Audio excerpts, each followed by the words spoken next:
ఆమె జీవితం చాలా కష్టం. చిన్న వయసులోనే అనారోగ్యం. రోజులు, నెలలు హాస్పిటల్ గదుల మధ్య గడిచిపోయాయి. ఆ సమయంలో తనకు వైద్యం చేస్తున్న టీంలో ఉన్న ఒక వ్యక్తి ఆమెని మిగతా వాళ్ళలా చూడలేదు. భయపెట్టకుండా, అతి మాటలు లేకుండా నిజంగా మనసుతో మాట్లాడేవాడు. ఆమెకి తెలియకుండానే అతని మాటలు ఆమెకి శక్తిగా మారాయి. అతనికి కూడా ఆమె నిజాయితీ, ధైర్యం నచ్చాయి. కానీ వాళ్ళ మధ్య సరిహద్దులు ఉన్నాయి.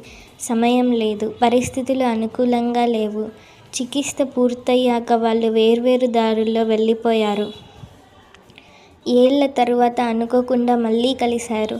ఈసారి భయం లేదు, పరిమితులు లేవు. అప్పుడతను ఒక మాట అన్నాడు, నిన్ను నేను ఎప్పుడూ మరచిపోనే లేదు. ఇప్పుడైనా మనకి ఒక అవకాశం ఇస్తావా? ఆమె నవ్వుతూ తల ఊపింది. ఈసారి జీవితం వాళ్లకు రెండో అవకాశం ఇచ్చింది. ఈసారి వాళ్ళు దాన్ని వదులుకోలేదు. కొన్ని ప్రేమలు ఆలస్యంగా వస్తాయి, కానీ జీవితాంతం నిలిచిపోతాయి.